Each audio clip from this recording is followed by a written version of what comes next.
বহু কষ্টের পর, বহু দুঃখের পর, বহু যুদ্ধের পর, বহু রক্তের পর এই স্বাধীনতা আমাদের অর্জন করতে হয়েছে। অনেকে ভাবেন, অনেকে বলেন তারা বাংলাদেশকে স্বাধীন করে দিয়েছেন। আমরা পরিষ্কার ভাষায় বলতে চাই, এই স্বাধীনতা কারো দয়ার দান নয়, এটা বাংলাদেশের মানুষের অর্জিত স্বাধীনতা। নজরুল ভাই বলে গেছেন কিছুক্ষণ আগে যে উনি খুব গর্ব করেন এই বিষয়টা নিয়ে। আমি এসে গর্বের কথা বলতে চাই না, কারণ আমিও সেই গর্বের একজন অংশীদার। সুতরাং আমি কথা রিপিট করতে চাই না। তারপরেও চলেই আসবে। মঞ্চে যারা আছেন, তার বাইরেও সামনে যারা আছেন, যারা আমার বক্তব্য শুনছেন কিংবা মিডিয়ায় শুনবেন, আমার যে নতুন প্রজন্ম তারা হয়তো অনেকেই জানেন না। তারা আজকে গল্প শুনতে চান না, ইতিহাসও পড়েন না। শহীদ রাষ্ট্রপতি জিয়া রহমান দেশের স্বাধীনতা ঘোষণা দিয়েছিলেন, এ কথা তো সত্যি।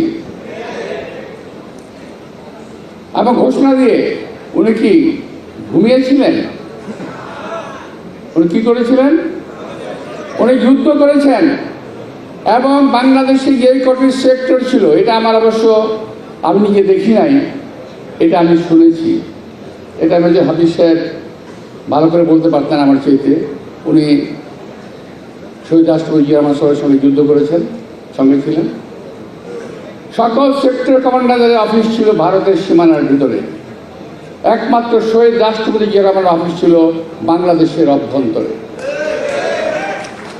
এবং এই বাংলাদেশের অভ্যন্তরে থেকে তিনি নিজ হাতে অস্ত্র নিয়ে বাংকারে বসে যুদ্ধ করেছেন, মাঠে ঘাটে যুদ্ধ করেছেন। আমরা তার আজকে গর্বিত সৈনিক।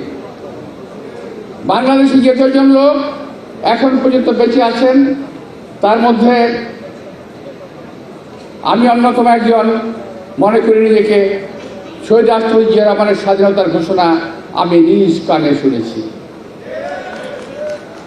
এই স্বাধীনতার ঘোষণা নিয়ে আওয়ামী লীগ কত খেলাধুলা করেছে আপনারা জানেন কিনা আমি জানি না। সেই চট্টগ্রামে কোন হান্নান সাহেব নাকি শেখ মুজিব সাহেব লিখে দিয়ে গেছিলেন এবং উনি নাকি ঘোষণা দিয়েছিলেন চট্টগ্রাম থেকে। আমাদের ভাবতে ভাল লাগে, বলতে ভাল লাগে, আমরা বুকে টোকা দিয়ে বলতে পারি স্বাধীনতার ঘোষণা শহীদ রাষ্ট্রপতি জিয়া রহমান দিয়েছিলেন। এটার জন্য আমাদের কোনো মিথ্যার আশ্রয় নিতে হয় না।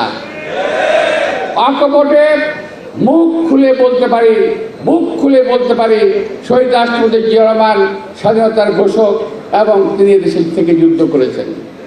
এর অংশীদার অন্য কেউ হতে পারে না।